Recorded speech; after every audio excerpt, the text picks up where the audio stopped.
All right, here I'm just going to look at a few quick options now in Photoshop 2021 that we have that we normally didn't have before. And this is a situation of looking at removing the background or selecting just the subject. So really quickly, what I would do normally is I look at my layer. So I just brought this image into Photoshop.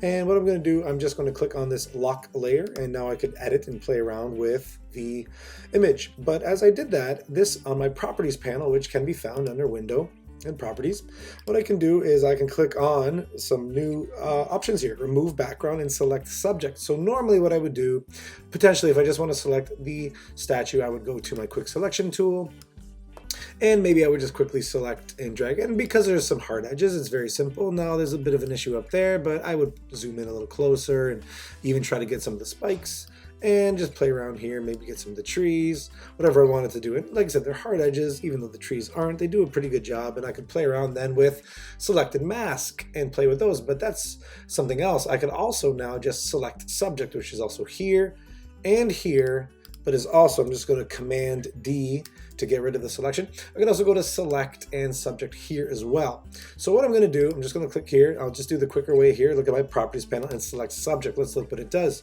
It does a really good job. It does a really good job. I could fine tune up here if I really wanted to. I could select a little extra here if I wanted to with my quick selection tool.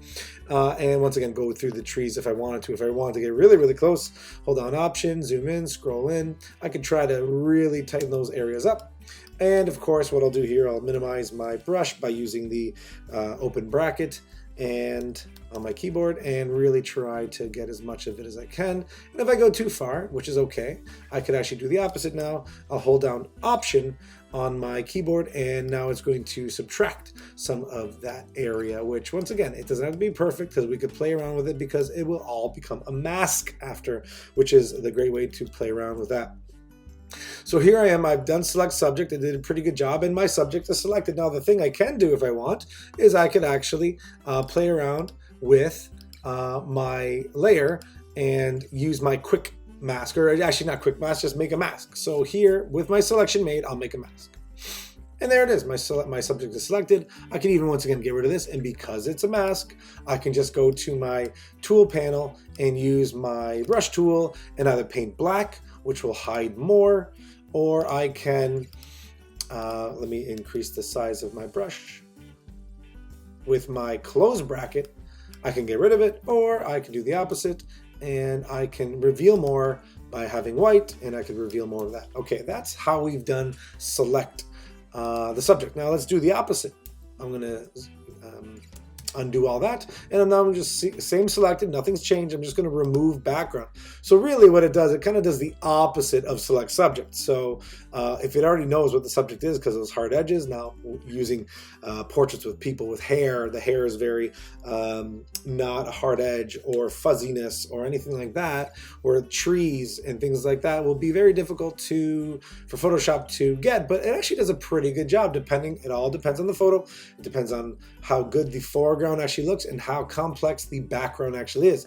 Clearly you can see on mine that the background is very simple. It's a very simple shade of gray. There's not many textures or different differentiations of color going on. So once again, I click on remove background, it removes it, but it adds a mask, so I could always bring it back. And if I select subject, it will just select the subject as good as it can, and then I can make it a mask if I want to as well later. The last one I want to show is sky replacement. So here's a newer one too. So I'm just going to do that. Pictures back to normal, no lock. I'm just going to go to edit in sky replacement. This one's pretty impressive, where automatically the second you press it, dialog box comes up and it automatically wants to change your background, which is great. So it recognizes the sky. And now a great thing here, what I can do is I can choose different skies. It already chose one for me. I can choose a lot of different ones, and they all work really, really well. See, even that select subject space that didn't catch here, and now it recognizes it. So you can do a lot with this, which is pretty cool. We can go and pick a bunch. Now, once I say, okay, I'm happy with it, something different is going to happen here. So let me click this one. Wow, really nice. I like that. Great. Now I can play around with it too. So I could play around with here, changing how much of that is affected on the actual subject, how much of that comes into play, or how much it doesn't actually go too close to the subject, which I think is 0 is really does a really great job. If it fades the edge, not much happening here, but I believe it also plays around with the edge of the subject too. And then sky adjustments, the brightness of the sky, the temperature of the sky, if it's a little warmer or if it's a little cooler, depending what you want to do. So you have a lot of control. And the scale, how much of the cloud, actually that picture is actually just a picture.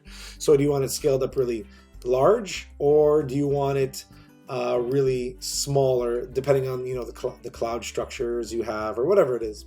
There's a bunch of other options that'll even fine tuning even more, but for the most part I'm happy with it. But let's look at what happens when it actually is applied. I'll say okay, because I'm happy with that. Okay, so all this gets added. So let's take a look at what we get. We have a foreground color option here. So if we shut that off, so it would play around with something in the foreground because of the sky I chose. You can see a little warmer, a little cooler. Okay, so it played off of the temperature I used. If I played around with this one here, it once again plays around with the subject so that the sky makes sense with this subject in front. That's the actual sky. And these are some more adjustments that are used on top of it that would help make the how my changes to the sky actually worked. So if I made it brighter, if I made it warmer, this is what it did. So it added these extras. So there it is. And I can shut it off and go back to normal, or I have it there and I do have those layer masks and how those worked out. So that's sky replacement, select subject and remove background, a quicker way to do some things. And if it does a good job with it, depending on your picture, it can be very, very helpful, very, very quick.